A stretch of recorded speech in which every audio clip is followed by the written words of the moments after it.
Now it is my great pleasure to introduce our keynote speaker for today, Dr. Thomas Wilson. Dr. Thomas Wilson is the Chief Science Advisor for the National Emergency Management Agency in New Zealand, and he also holds the position of Professor of Disaster Risk and Resilience at the University of Canterbury. In his role at NZ NEMA, Tom leads and supports the provision of high-quality, independent scientific advice for NZ NEMA and also the broader emergency management sector across New Zealand. This includes fostering partnerships with science organisations and strengthening the connections between research, policy and practice. Welcome, Tom.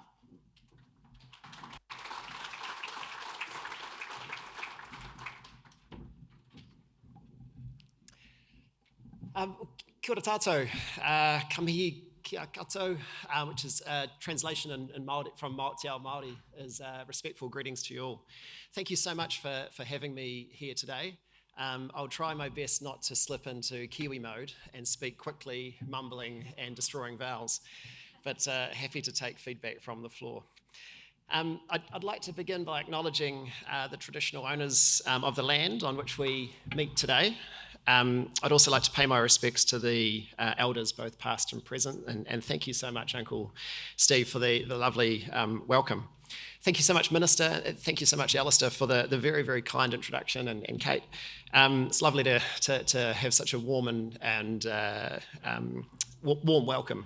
It's a real honour and privilege to be here representing New Zealand's National Emergency Management Agency, and I'd just like to say the first NEMA. I wanted to acknowledge how important these types of events are, just as we've heard from Minister and the Inspector General, that opportunity for science and research and practice and policy to come together are incredibly precious, and really looking forward to hearing more about what everyone's working on later today. I also just wanted to acknowledge the many deep partnerships between New Zealand and particularly Queensland, but also wider Australia, emergency management and disaster risk management sectors. It's a huge privilege to be back here. Okay, so what I've been asked to do is talk a little bit around, in a way, what my role is, looking at that interface between the science system and the emergency management system, and through a New Zealand lens. We've had much like yourselves, we've had quite a hectic last 15 years with a number of large disaster events. We've also, at present, going through once-in-a-generation reforms for our science system and probably another big tranche for our emergency management system. So it's exciting times, but times that need to be very well managed and seize the opportunity, I guess would be the way I would frame it. So what I'm looking to try and work through a little bit today is what is some of the New Zealand context, where we're coming from, and to give you a few of the practical or perhaps pragmatic examples of where we've looked at having science coming in to help inform some of our emergency planning and wider disaster resilience measures, and what we've found that's working and what isn't. And very keen to share aspects of that and learn from yourselves as to what's going on here. So much like in Queensland, New Zealand has a large number of challenges with disaster risk. We know that our risk is compounding, particularly in hazard-prone areas. Largely, there's a number of drivers of that risk, both with our changing climate, but also with the decisions that we've made. We're seeing heavy development pressure in some of these areas, and the relative vulnerability is increasing. One of the areas that New Zealand has traditionally been quite strong in, and a feature of how we've managed disaster risk, has been using risk transfer, particularly around our national sovereign disaster risk fund, which used to be known as the Earthquake Commission, now known as the Natural Hazards Commission. But we're finding now that with repeated events, that the traditional risk transfer mechanisms are at best under pressure. And so its increasing focus needs to be around risk reduction, which I wouldn't say we're thriving on. It's been a challenge. We've had a busy few years, much like yourselves. This plot here goes back the last sort of 15 years or so from 2023. Some of the notable events that might be prominent for an Australian audience, the Canterbury earthquakes from back in 2010, 2011, particularly where our second or third largest city, depending how you define it. I come from Christchurch, so I like to call it the second largest city in New Zealand, was heavily affected by the earthquakes. We've had the Kaikolda earthquakes, the global pandemic, and then in 2023 we had the North Island severe weather events, where Auckland, our largest city, and much of the east coast of our North Island were heavily affected by the largest severe weather events in a generation. Within that, we've had two major, reforms or reviews of the New Zealand emergency management system, and we're coming through that period now. We formerly had the Ministry of Civil Defence Emergency Management. Now we're into NEMA through that time.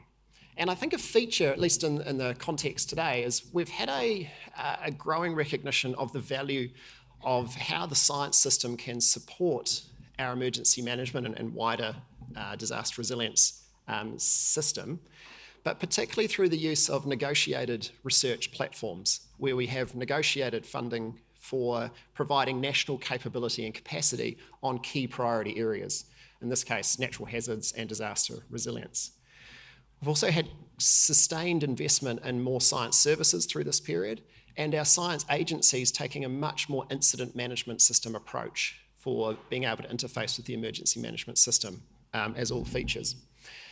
That's up until the last couple of years, where New Zealand has gone into a period of quite substantial fiscal restraint and some very challenging times around what services we retain and maintain going forward. As part of that uplift from 2019 was, particularly in the New Zealand NEMA context, was the recognition of we wanted to have much more formalised and structured and I guess systematised approach for how science and an evidence-based approach can inform emergency management. And I'm using the term emergency management in a very broad, holistic definition, from what I would call risk reduction or mitigation all the way through to recovery and everything in between, with the underlying purpose of increasing disaster resilience. My role was put up in 2022, I think I started, and it's been a wild ride ever since. I report directly to the Chief Executive, and I sit ex-officio on the NEMA executive leadership team, with the intent there to being able to bring that scientific advice and independent scientific advice into the highest levels of decision making in our system. I spend a lot of time with our Prime Minister's Chief Science Advisor, with emergencies and crises being a sort of cross-cutting theme for science advice into government. I've been described politely as a science fairy, or my role as a science fairy that floats around the agency or the EM system sprinkling science dust on things. But some of my cheeky ex-graduates who have gone into NEMA have better perhaps described me as a seagull, where I fly in, squawk, flap loudly, occasionally defecate, and then fly off again. But I guess the point being is that there's a lot of room for me to manoeuvre across the system, both upwards and across and around. And the idea being to provide quick, substantive focused support on priority issues for NZ NEMA and the emergency management system, but also being able to surge in quickly to help with key matters. There was much anticipation from the organisers around what the seagull slide was, so I hope I've met that. One of the areas I think that, again, I fear that I'm simply telling you all how to suck eggs here, but one of the ways that perhaps is nice to theorise some of this is really looking at that cross-science policy boundary interface. And I really like boundary management theory as just a way to conceptualise some of this. But in the policy domain, so much, and you could argue in the practice domain, so much of the science advice that we might be providing or insights demands relevance. It's usually on a very short time frame. It needs to be very actionable. Usually it's highly interdisciplinary, and will have a number of different contexts and factors which might be in play. Whereas perhaps in a more traditional sense in the scientific domain, our main driver is often credibility.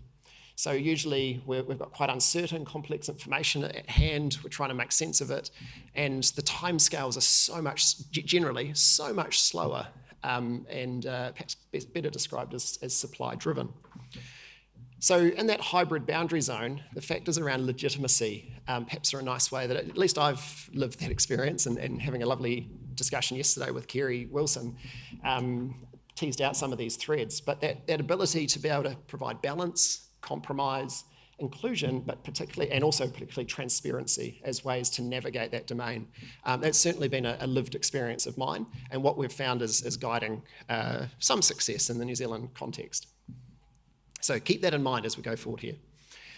So similarly to parts of Australia at least, but perhaps New Zealand has a very special moment, is that we're highly exposed to natural hazards. We sit across a large, extremely active plate boundary. We have some of the largest volcanoes on Earth. I think it's been described as our Taupo volcanic zone has been the most productive of the last 50 to 100,000 years on Earth. And we're highly exposed to tsunami.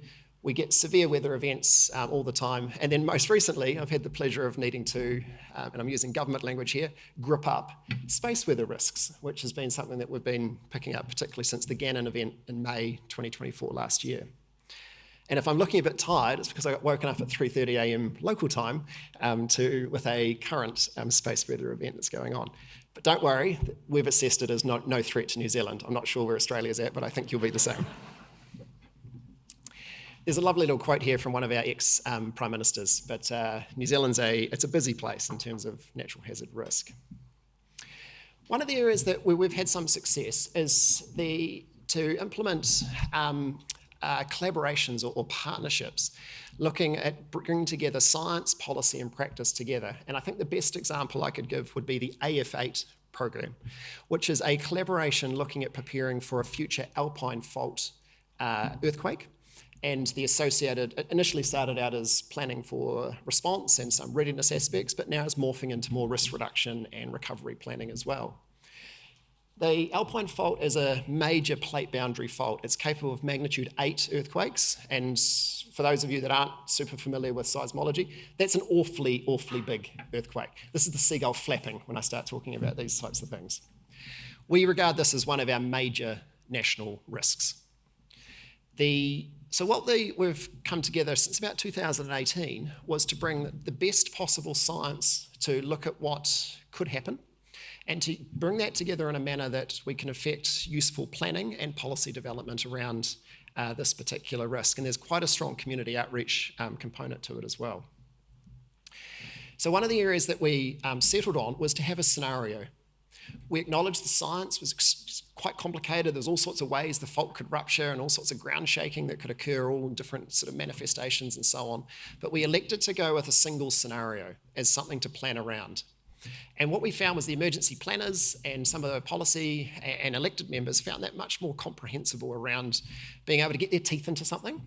And it had additional benefits where our economic modelers and so on could pick that up and start to look at what macro economic effects could be as well. Our critical infrastructure partners could also pick that up and run with it. So that we developed that through, and that initial big output was the SAFER framework, or the South Island Alpine Fault Emergency Response Plan.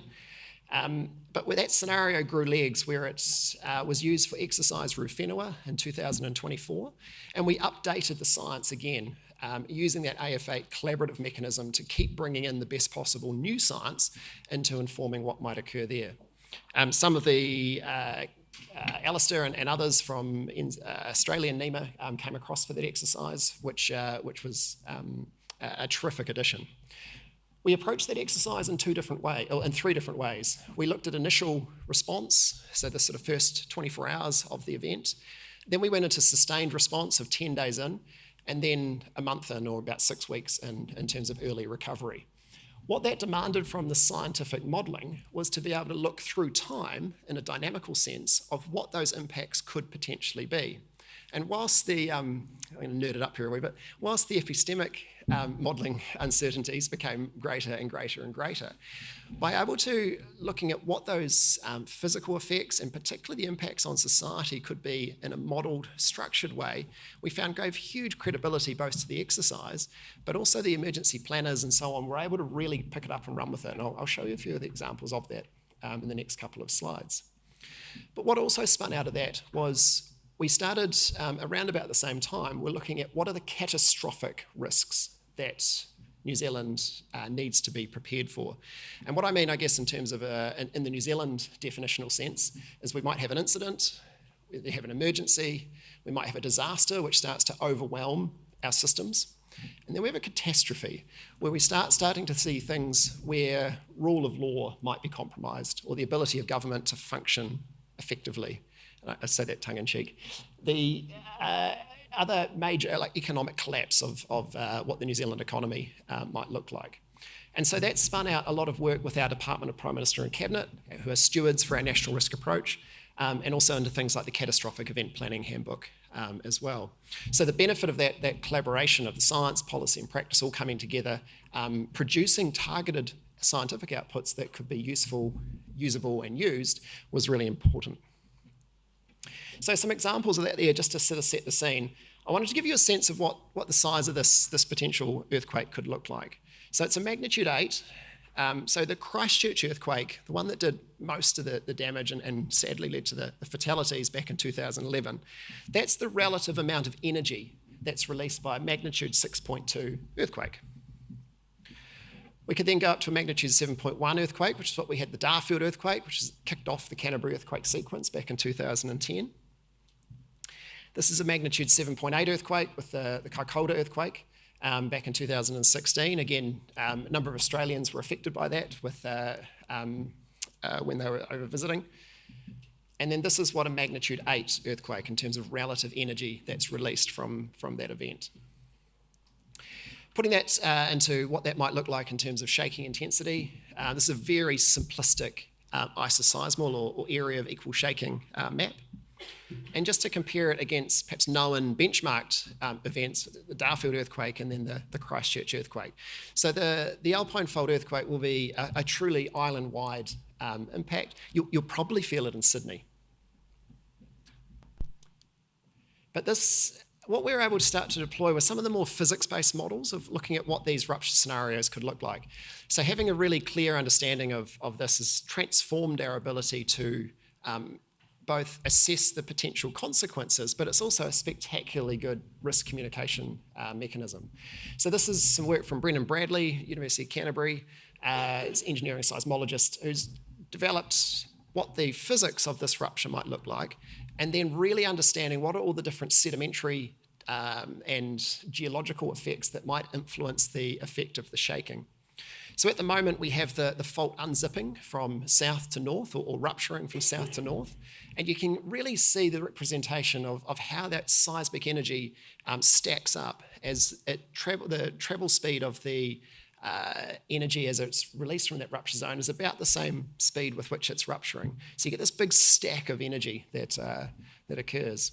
You're seeing the effects of the energy or the seismic energy in the Canterbury Basin, and in particular where Christchurch is based, where it just starts to echo around in that sedimentary basin. So it's not the most optimal place to build a city from a seismic hazard perspective. And we're 3 minutes in and the rupture's probably just about finished, but that energy will continue to head north and affect the upper part of the South Island and then on to Wellington. So we use that type of modelling to inform the next stage, which is what are those secondary hazards? So what might be things like landslides, liquefaction, tsunami, etc. And in particular for the Alpine Fault, where it's in our southern Alps, which are very mountainous, steep terrain, our earthquakes cause a large number of landslides, which of course, those cascading chain of things where it might start blocking lakes or, blocking rivers, creating quake lakes, and then the potential for them to rupture. One of the areas that we put a lot of effort into was what are these secondary effects that we could realistically look at, so we've got much more of a sense of what this disaster could look like through time. But they're just the physical impacts. One of the things that we found extremely compelling was around what are the potential casualties for an event like this. Now, I've got these numbers up here. They look overly precise. You're absolutely right. Casualty modelling, as someone that's done a little bit of it, at best is a bit of a dark art. But it's high uncertainties.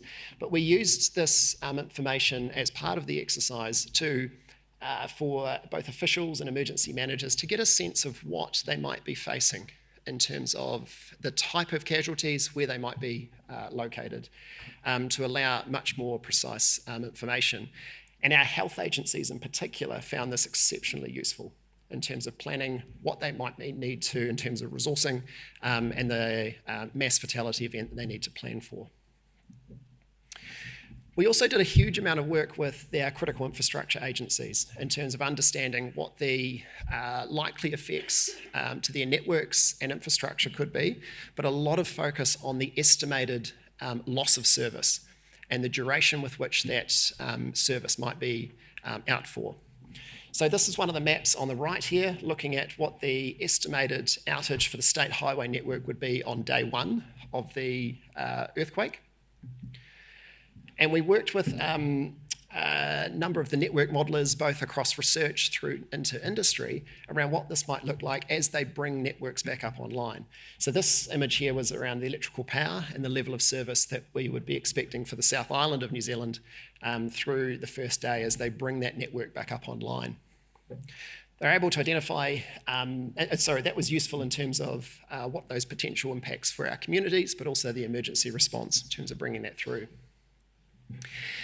When we started to then look at what the further demands that we were getting in the lead up to the exercise, well, what does this mean in terms of isolated communities? What does it mean for those that are perhaps less advantaged or have challenges or perhaps more vulnerable to potential disaster impacts? And one of the areas that was a really important question was isolation, both in terms of physical access, but also other essential services that they could provide.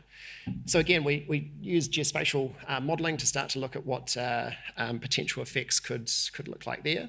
And what was important there is, again, looking through time, what that could potentially mean.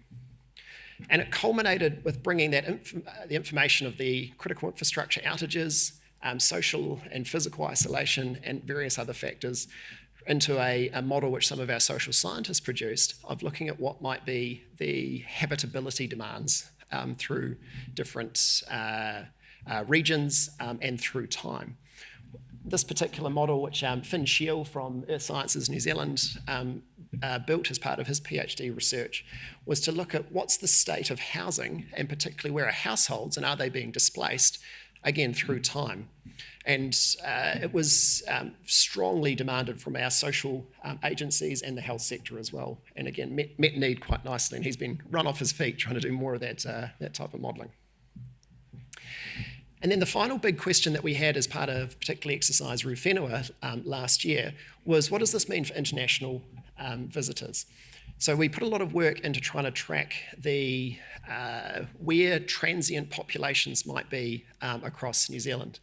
One of the things that really surprised me as I joined NEMA was that our COVID tracking apparatus was stood down quite rapidly, and so we had to kind of rebuild that capability back up.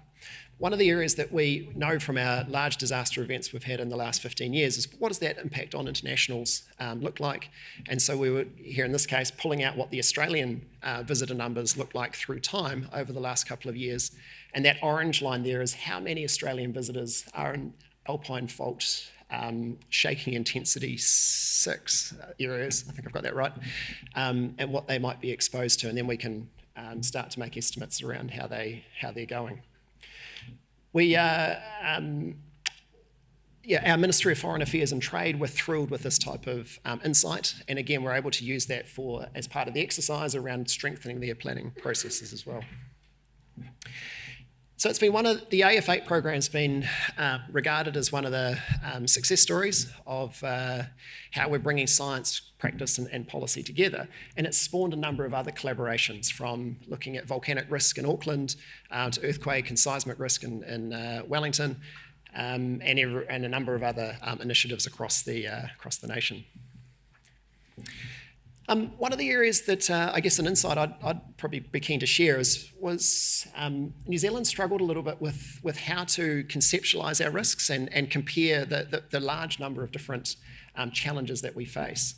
So one of the more successful things that we were able to bring together for our minister was to, and we produced this as part of our briefing for our incoming minister in 2023, was to compare modelled scenarios of some of the large risks that we face in terms of being able to provide a probability, what the likely consequences could be, and some of those challenges. And we've had tremendously strong feedback from the ministers, but also from other senior officials in terms of being able to conceptualise what these risks all look like.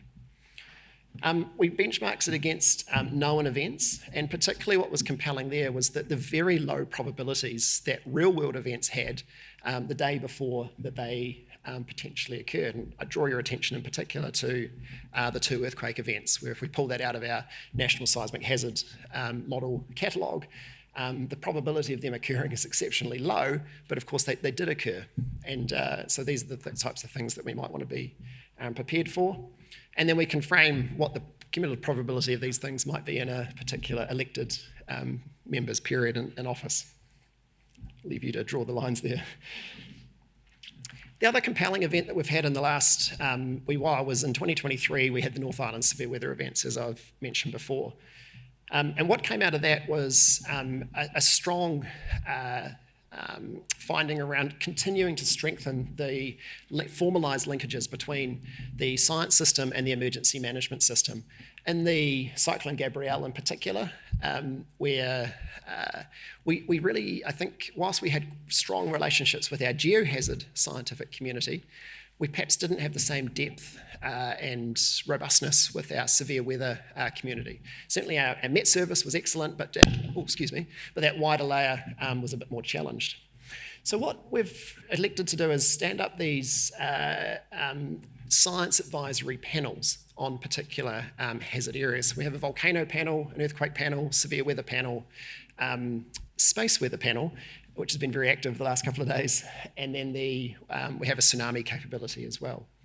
So the purpose of these panels is to provide an efficient and effective coordination mechanism between the science and emergency management systems. It involves academics, government, scientists, and even industry from our critical infrastructure providers that come together and can kind of just cut across a lot of the bureaucratic structures that we have there in place. We've used them a lot for particularly some of our more complicated and unorthodox issues, both in BAU times or business as usual times, but also in emergencies. This is an example here of our brand new Space Weather Science Advisory Panel standing up last week for our major national exercise, which had a space weather theme to it. There's me looking worried, trying to advise the National Controller. The other step forward that we made was to stand up a science desk inside our National Crisis Management Centre, which was to bring together, coordinate the science advice that's coming in, but also to task out into the science system what we needed. Particularly in Cyclone Gabrielle in 2023, we were overwhelmed with the amount of scientific information coming in. A lot of it, perhaps frustratingly, was even just raw data of literally gigabytes, if not terabytes, of LiDAR data just being sent into us. Good, what do you want us to do with this? Having that ability to task out analysis and what the information would be is we felt to be a strong step forward, and we've stood this up in a couple of operational events with success so far. I know how many of you in the room love a good organisational wire diagram, so I'm satisfying your urges here. But this is our structure within a fully stood up, what we would call Mode 4, National Crisis Management Centre, where the science desk is active. Our operational science advice from Met Service and what we call GeoNet, sort of broadly equivalent to your Geoscience Australia, are feeding in through our 24/7 MAR Centre. But the science desk is looking at our wider capability with coordinating across our scientific advisory panels, which are filled with sort of eminent national and international experts, and also drawing from other science capability across our science system. One of the examples, and I thought just to give you a bit of a flavour of something different, also I've got a volcano background, so I love to talk about volcanoes, was the crisis that you have probably never heard about, was when in 2022 and 2023, Taupo volcano, which is known as a super volcano, similar to Yellowstone, went into unrest. And for the first time ever, GNS Science, our volcano monitoring agency, raised the alert level to 1. Which, when I first started at NEMA, I thought, oh yeah, I can probably handle most things, but man, I hope one of the super volcanoes never goes into unrest. Oh, great. Within 9 months, I'm underway with it. And the challenge that we had here was the advice that we had from GNS Science, whilst excellent, it was in the aftermath of the 2019 Whakaari White Island tragedy and disaster, and just acknowledging particularly many of the Australians that were tragically affected by that disaster. GNS was extremely risk averse with providing some of their advice. And so what we were able to do was stand up our VSAP, or Volcano Science Advisory Panel, which filled in some of those gaps. It also brought in additional capability, particularly around statistics and some of the risk-based assessments for that product. And so the sort of cheeky metaphor that we use is we felt that we were getting milled grain, but weren't quite getting the full sandwich of what we needed for the various advice outputs. So again, across the science advisory panels, but also having in-house science capability inside NEMA allowed us to provide a lot more robust science advice, particularly up to the likes of Minister of Finance and some of our senior officials. And it all culminated after quite a stressful week or so, where our Director of Civil Defence Emergency Management, as I was giving him a briefing on this, and he was like, cool, Tom, so what's the problem? I was like, right, great, we've nailed it. After quite an anxious period around how we were going to effectively communicate this information. So just to pull together some final thoughts, I can see some anxious people looking at watches, mindful of morning tea not being far away.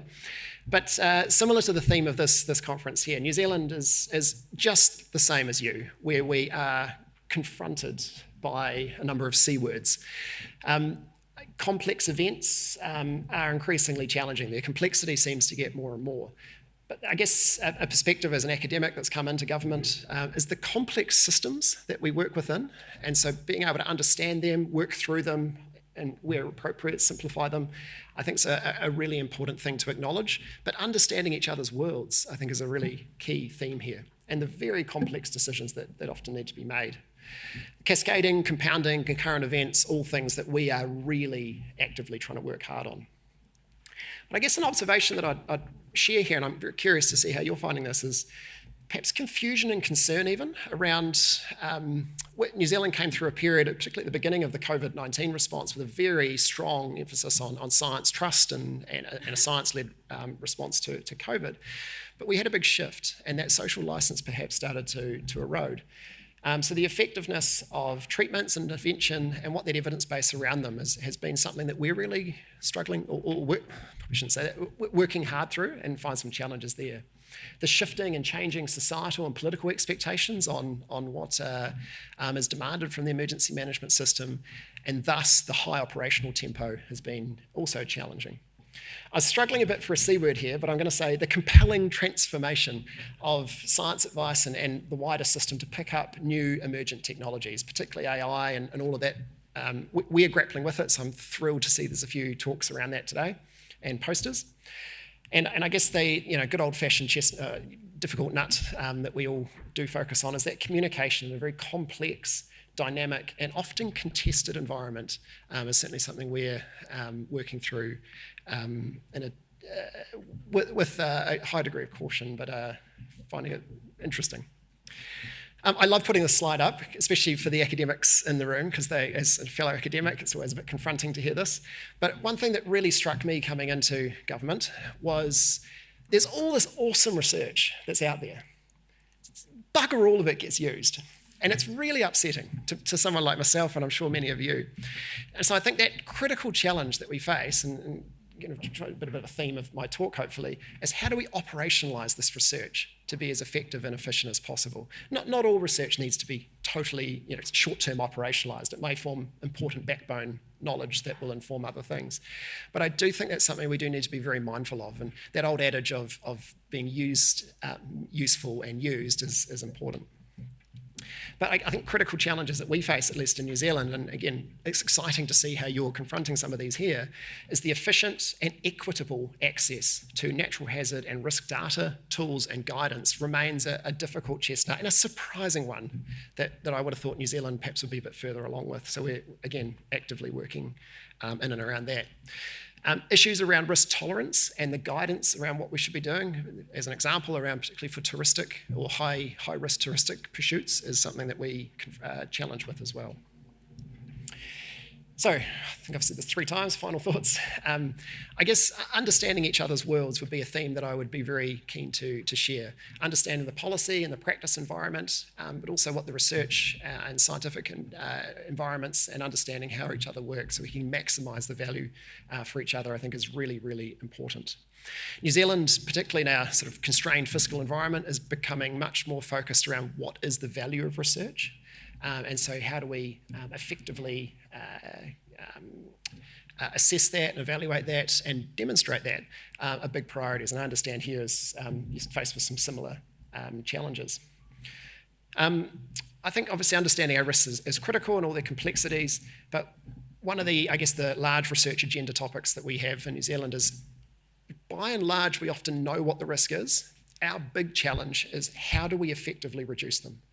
And how do we get through the other many competing policy priorities, all usually highly legitimate, to confront this? And New Zealand, its housing crisis has been a challenge of free up more land, build more houses, but often on highly hazard-prone areas as a conundrum.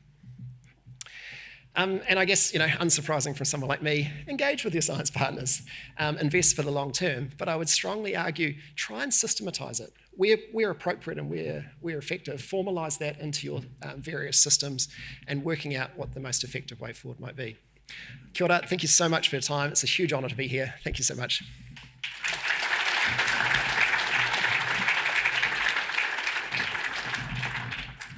Thank you so much, Dr. Tom Wilson, NZ NEMA's Chief Seagull. Thank you very much for your time. A small gift from the Office of the IGEM. It's been a busy few weeks, days, hours, so we appreciate you being here. Thank you very much. Thanks again. And if you are hungry for more, he'll be back on for the panel later. We have some questions. Do we have time for questions? Oh, look out. Okay, questions? As in, we've got some great questions that are coming through on the Slido. Oh, fantastic. Yeah, so you can see up on the board here the questions that have received the most votes so far from people who have liked them, so that they've risen to the top. And I think the first 2 really speak to that intersection between policy and science. And I wonder if we could ask that second one, because I think it informs the first. How can we better communicate science and research so that it can be incorporated into policy responses? Kia ora. It's such a great question. I wish I could say I feel inadequate to answer it, but I guess it's literally my job. I think research into policy is difficult at the best of times. So where possible, formalising and systematising that is one area. And I think pulling back to my theme of trying to understand each other's worlds, whether it be through soft networking and really understanding what those challenges are. It's been very confronting for me at times, where science might, or one might say that the rational science, the scientific advice suggests a rational decision would be in this direction, but there's a whole bunch of other priorities or factors which has led to go down a different route. And I think being aware of that's one dimension. Relationships, I think, are really, really important. In my case, having a very strong relationship with our policy manager and CE and so on is important, but also the minister, where literally the rubber meets the road. I hope that does some justice to answering your question, but I think it's an absolute ripper. So I compose my thoughts a bit more. I might shed some more light on that perhaps in the panel discussion.